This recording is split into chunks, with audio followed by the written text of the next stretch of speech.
OVNIS, más allá del cover up.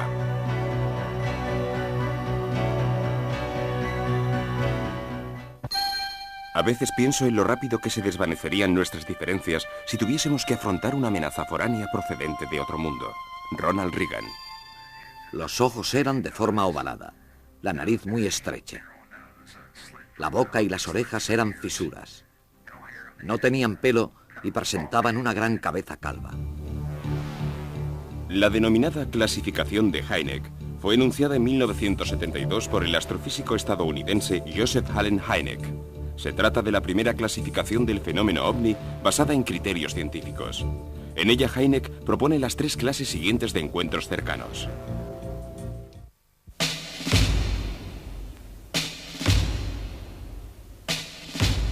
Encuentros cercanos del primer tipo, en los cuales el ovni es observado por los testigos a una distancia mínima de 150 metros sin que se produzcan otros efectos. Encuentros cercanos del segundo tipo, en los cuales la observación se acompaña de efectos físicos relevantes en el entorno, las personas o los animales. Encuentros cercanos del tercer tipo, en los cuales se observan entidades animadas de vida en las proximidades del ovni. Encuentros cercanos del cuarto tipo. Esta definición, que no fue propuesta por Hynek, corresponde a los casos de secuestro, a abducciones. Tras los avistamientos de ovnis señalados en Estados Unidos en los últimos 50 años, parece lógico preguntarse por qué no habrán ido nunca a la Casa Blanca. En realidad han ido. El 26 de julio de 1952 la aviación intentó interceptar una docena de ovnis que volaban sobre la Casa Blanca. Al día siguiente la conferencia de prensa fue el mayor acontecimiento desde la Segunda Guerra Mundial. Hubo declaraciones muy diversas. Los recientes avistamientos no guardan relación alguna con proyectos secretos de ninguna de las bases experimentales de Estados Unidos. Con todos mis respetos por la Fuerza Aérea, algunos aparatos son de origen foráneo. Pertenezco a la Organización para la Investigación de la Inteligencia Biológica del Departamento de la Marina. Conozco los programas de nuestros aviones y misiles teledirigidos y puedo declarar sin la menor reserva que la Marina no tiene aviones ni misiles en forma de naves espaciales en ninguno de sus programas. Los primeros artículos sobre ovnis causaron tanto alboroto que la Fuerza Aérea creó una unidad de investigación denominada Proyecto Blue Book. Tenemos con nosotros a 2 coroneles retirados que participaron activamente en aquellas investigaciones. Robert Friend, que fue director del Proyecto Blue Book durante 5 años, y William Coleman, que fue portavoz del Pentágono para la Fuerza Aérea. ¿La Fuerza Aérea ya se había ocupado del fenómeno de los ovnis antes del episodio de la Casa Blanca? Durante la Segunda Guerra Mundial, nuestros pilotos habían visto lo que llamábamos gremlins o Foo Fighters, esferas de fuego que parecían volar al lado de nuestros aviones.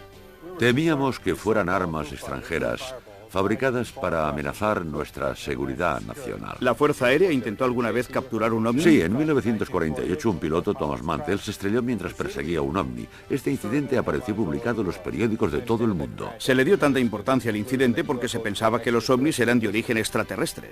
Así es, pero había otros que rechazaban la hipótesis sobre la base de pruebas insuficientes. Hasta el nombre del proyecto fue modificado de SIGN a GRACH, para eludir la negativa asociación de ideas que el nombre sugería.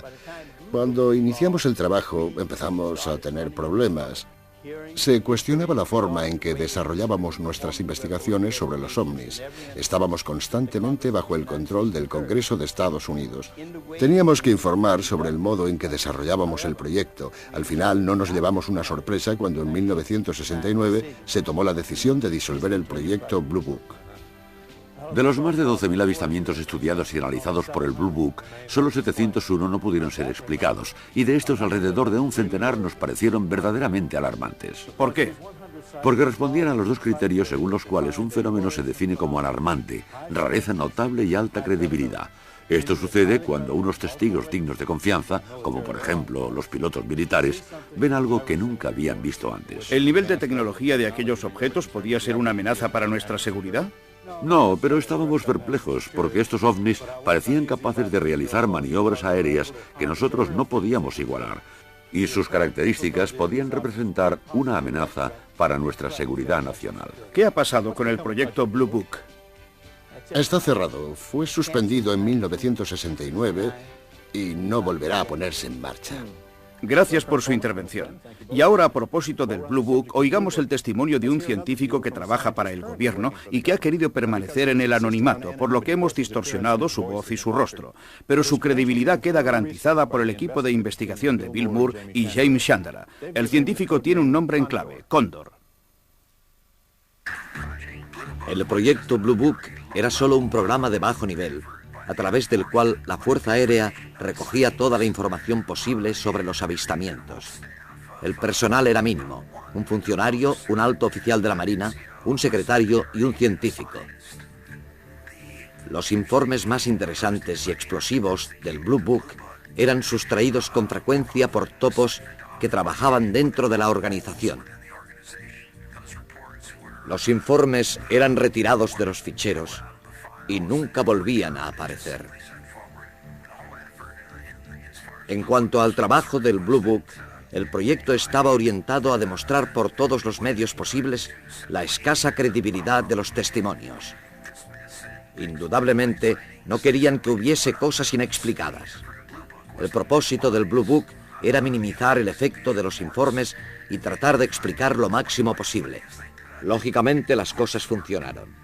Funcionaron en el sentido de que el proyecto Blue Book fue abandonado, lo cual puso fin a la participación de las fuerzas aeronavales y de las fuerzas aeroespaciales y a la información pública al respecto.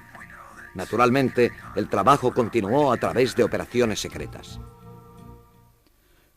Cuando el Blue Book se cerró, el gobierno había asumido oficialmente la idea de que los ovnis no existían. La población lo aceptó como un hecho, pero las cosas no estaban tan claras.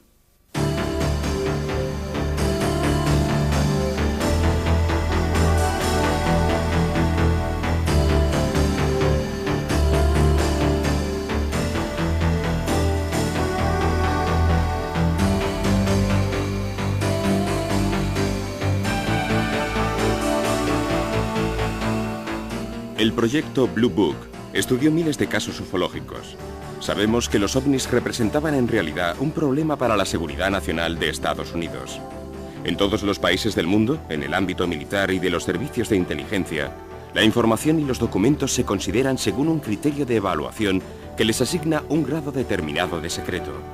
En Estados Unidos y en la OTAN se emplea una terminología constituida por términos como confidential, secret, top secret, y así sucesivamente hasta los grados más altos, como Cosmic Top Secret o Eyes Only, solo para ver. Documentos de los que solo existe un ejemplar y cuya duplicación está absolutamente prohibida, por lo que solo pueden ser leídos por los interesados.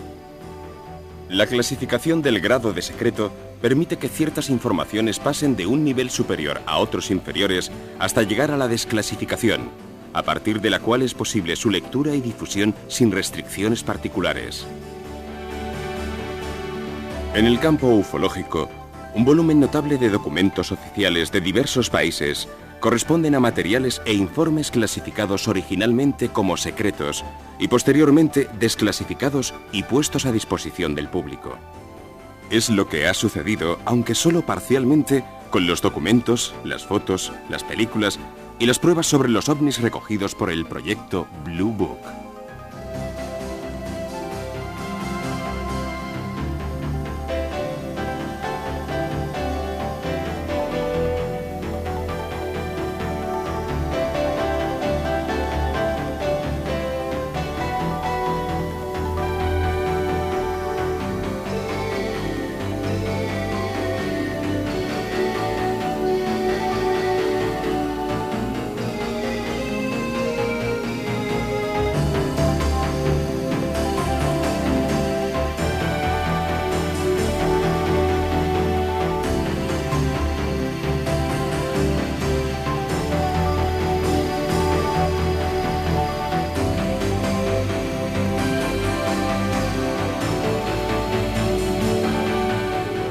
Conozco bien su misión.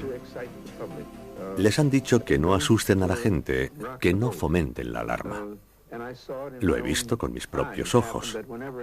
Cuando se encuentran ante un suceso que no pueden explicar, y no son pocos, se inventan una explicación. Ha sido así. Cuando los acontecimientos son muy difíciles de explicar, son capaces de dar auténticos saltos mortales para excluir toda posibilidad de duda. Esa es su misión, por justa o equivocada que parezca, evitar que la gente se alarme.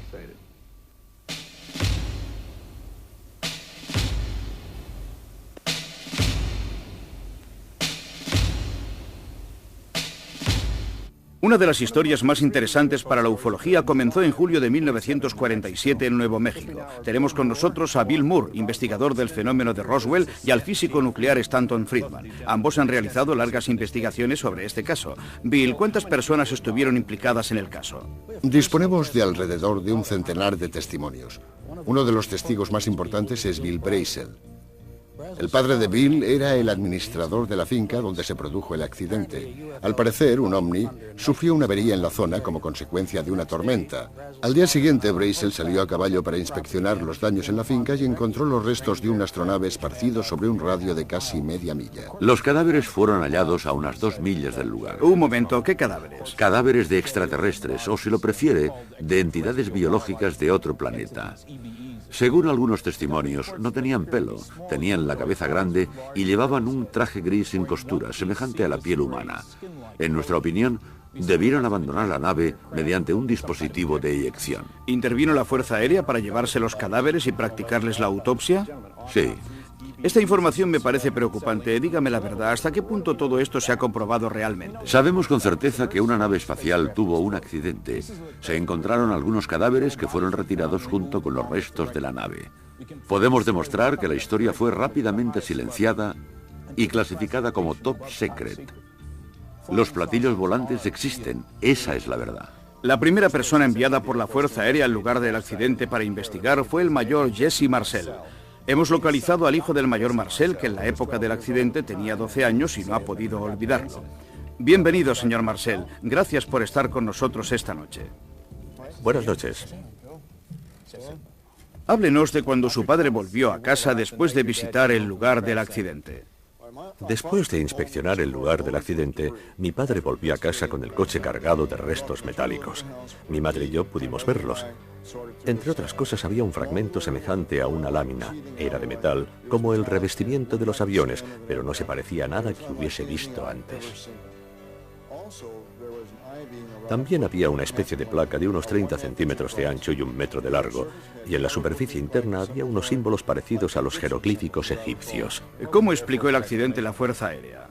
Dijeron que había caído un globo sonda. ¿Su padre creyó esa versión? No, no se la creyó en absoluto.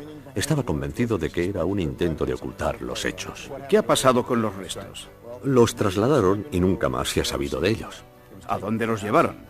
A una base en Fort Worth, Texas. Doctor Marcel, aunque era muy joven, usted ha visto y tocado personalmente ese material. ¿Qué piensa del caso Roswell? Tuve aquel material en mis propias manos y estoy seguro de que no era algo de este mundo. Lo que pienso es que no estamos solos.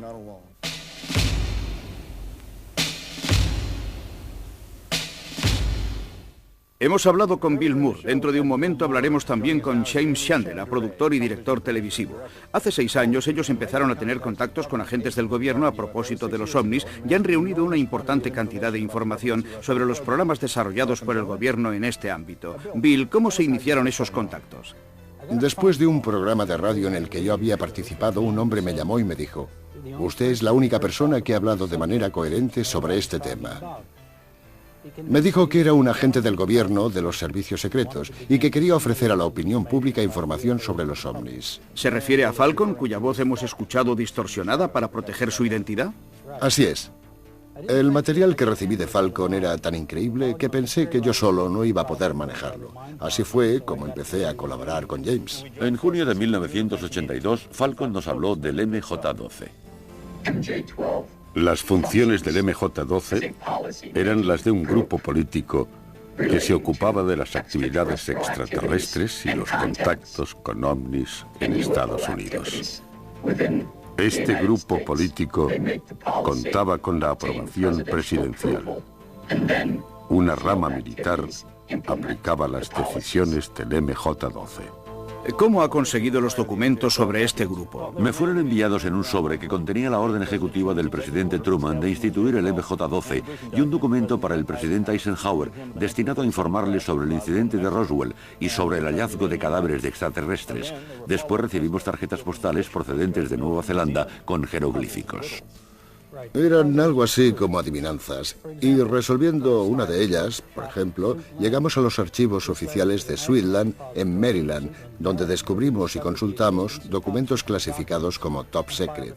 Aquello nos llevó al documento Cutler-Twining. Nuestros encuentros con él eran secretos. Un momento, adivinanzas, tarjetas postales, palabras en clave, encuentros secretos. ¿Nunca se les ocurrió pensar que todo fuera una broma? Sí, claro, pero cada vez había una prueba que nos convencía. En su opinión, ¿el MJ-12 existió realmente? Es muy difícil conseguir pruebas al respecto, porque ninguna agencia del gobierno reconoce públicamente su existencia. Si no tienen pruebas, ¿cómo pueden estar seguros? Trabajamos con expertos para comprobar la autenticidad de los documentos, pero lo más importante es que los contactos con Falcon y con otros testigos que han trabajado para el gobierno se multiplicaron. ¿Dignos de confianza? Nos hemos entrevistado con ellos y hemos comprobado sus credenciales. La posición de Falcon, por ejemplo, le daba acceso a la infraestructura del MJ-12. Escuchemos sus palabras. El MJ-12 era un grupo de presión dentro del gobierno creado por el presidente Truman a comienzos de los años 50. Su función era investigar los ovnis y verificar la credibilidad de las informaciones. Parte del trabajo del grupo era científico, pero el propósito principal de toda la estructura era controlar la información sobre los ovnis y verificar su procedencia. Los científicos tenían que analizar la información con el fin de hacer avanzar nuestra tecnología. Forman parte del grupo funcionarios del gobierno y agentes del servicio secreto que guardan el más absoluto silencio sobre las actividades del MJ-12. Entre los miembros del grupo figuran el presidente, el vicepresidente, el director del Servicio Secreto Central, el director de la Agencia de Seguridad Nacional y algunos más. El MJ-12 tiene su sede en Washington, D.C. La Marina de Estados Unidos tiene la suprema responsabilidad operativa y estratégica en lo referente a las actividades del MJ-12. Toda la información reunida a través de estas actividades, no necesariamente por el personal de la Marina, se envía a la Marina para ser analizada. Otras agencias del gobierno proporcionan información al MJ-12 a través de un proyecto secreto conocido como Proyecto Aquarius. El MJ-12 selecciona el personal en los círculos de la seguridad nacional, las unidades del servicio secreto de la Casa Blanca, las agencias de seguridad nacional, la central de inteligencia y los servicios secretos del Departamento de Defensa, todo esto bajo el control de la más estricta seguridad nacional. Le hemos preguntado a Falcon cómo ha descubierto todo lo referente a las entidades biológicas extraterrestres. Este libro, que en los medios del MJ-12 se conoce como la Biblia, contiene en orden cronológico todo lo que ha sucedido desde el mandato de Truman hasta la presencia de 3 extraterrestres como invitados del gobierno de Estados Unidos. La información tecnológica procede de los propios extraterrestres, de los cadáveres hallados en el desierto, sobre todo mediante las autopsias. Ha sido posible obtener datos médicos. Por otra parte, los extraterrestres han ofrecido información sobre su estructura social y otros datos sobre el universo. El libro amarillo es un libro escrito exclusivamente por el segundo extraterrestre. Los libros hablan del planeta de los extraterrestres, de su sistema solar, de su cultura, de su estructura social y de su vida entre nosotros. Pero en mi experiencia con los extraterrestres, lo más interesante ha sido observar que siempre llevaban en la mano un objeto de cristal de forma octogonal, con el que podían enseñar imágenes. imágenes correspondientes a su planeta o a la Tierra, tal como era hace miles de años. ¿Sabe de dónde vienen los extraterrestres? Del grupo de estrellas Zeta Reticuli. Ahora Cóndor nos habla del acuerdo entre nuestro gobierno y los extraterrestres. Por lo que yo sé, existió un acuerdo entre el gobierno de Estados Unidos y los extraterrestres. Las bases del acuerdo eran esencialmente las siguientes. Nosotros no revelamos vuestra existencia si vosotros no intervenís en nuestra sociedad. Y os damos permiso para operar en una zona determinada de Estados Unidos. Esta zona se encuentra en Nevada y se conoce con el nombre de Área 51 o también Dreamland. Los extraterrestres tienen totalmente bajo su control esta base situada en el estado de Nevada. Por lo que he podido saber, 3 extraterrestres, todos de la misma especie, llevan viviendo en Estados Unidos desde 1948 o 49 hasta el presente. El primer extraterrestre fue capturado en el desierto de Nuevo México después de que su nave sufriera un accidente. Este extraterrestre, llamado Iva, fue retenido como prisionero por el gobierno durante 3 años. Gracias a él, obtuvimos mucha información sobre la raza, la cultura y las naves espaciales de los visitantes. El segundo extraterrestre formaba parte de un programa de intercambio y el mismo año llegó un tercero que formaba parte del mismo programa de intercambio. Creo que este último todavía está aquí, huésped del gobierno de Estados Unidos desde 1982. ¿Cómo son los visitantes? Quiero decir, el típico extraterrestre. Son criaturas de 1 metro o 1,25 metros de estatura. Tienen los ojos grandes, se parecen a los de un insecto y tienen párpados internos, probablemente porque sus días son muy luminosos, 3 veces más luminosos que los nuestros. Tienen 2 fisuras, una para la nariz y otra para la boca. Sabemos que no tienen dientes, sino solamente unas encías muy duras. Sus órganos internos son muy simples. Tienen un órgano que cumple las funciones de nuestro corazón y nuestros pulmones. También su sistema digestivo es muy simple. La estructura de la piel es muy especial. Tienen la piel muy elástica y dura. Sus órganos son muy sencillos. En cambio, su cerebro es mucho más complejo que el nuestro. Tienen muchas más circunvoluciones. Mientras que nuestros ojos están controlados por la parte posterior del cerebro, los suyos están bajo el control de la parte frontal. Su oído es mucho mejor que el nuestro, casi mejor que el de los perros, aunque tienen las orejas muy pequeñas. Sus órganos sexuales son a la vez masculinos y femeninos. Tienen una especie de vejiga para eliminar los líquidos y otro órgano cuya función los científicos no han podido establecer con certeza. Tal vez les sirva para eliminar los desechos salinos. Tienen manos y pies más bien pequeños y carecen de dedo índice. Viven entre 350 y 400 años de tiempo terrestre. He podido saber que los extraterrestres tienen un coeficiente intelectual de más de 200. Tienen una religión, pero se trata de una religión universal. Creen en el universo como en un ser supremo. A los extraterrestres les gusta la música, todo tipo de música, pero sobre todo la música tibetana antigua. Yo personalmente creo que esta información debería difundirse a la población.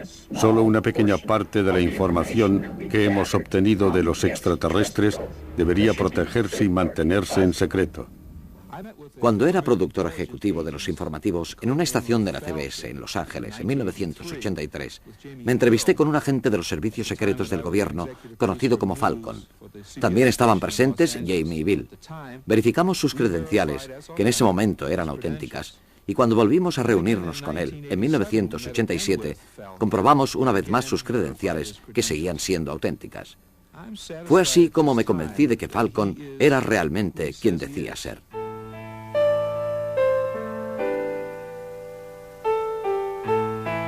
Estaba durmiendo y me desperté. Había algo. Querían que yo saliese.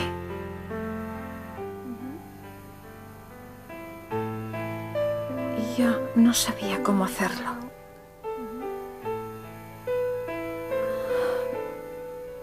Porque estaba a la ventana. Pero de pronto empecé a moverme y atravesé la ventana. Pensé que era divertido. En el 25% de los casos no hay pérdida de memoria. En el 75% restante, las lagunas de memoria parecen causadas por el hecho de que los secuestradores les han inducido un estado de trance. Hace falta una especie de contratrance para hacerles revivir la experiencia. Pero ¿hasta qué punto resultan creíbles estos relatos? Fundamentalmente en la medida en que tienen puntos comunes. He estudiado cientos de casos de personas desaparecidas durante cierto periodo de tiempo. Ninguna de estas personas consigue dar cuenta del tiempo perdido. Siempre tienen miedo. La sola idea de recuperar la memoria les produce pánico. Pero después hablan de luces extrañas que siempre describen de la misma forma. Las descripciones de la nave espacial y de sus ocupantes son extraordinariamente coincidentes. Todos cuentan que han sido examinados y siempre más o menos de la misma forma.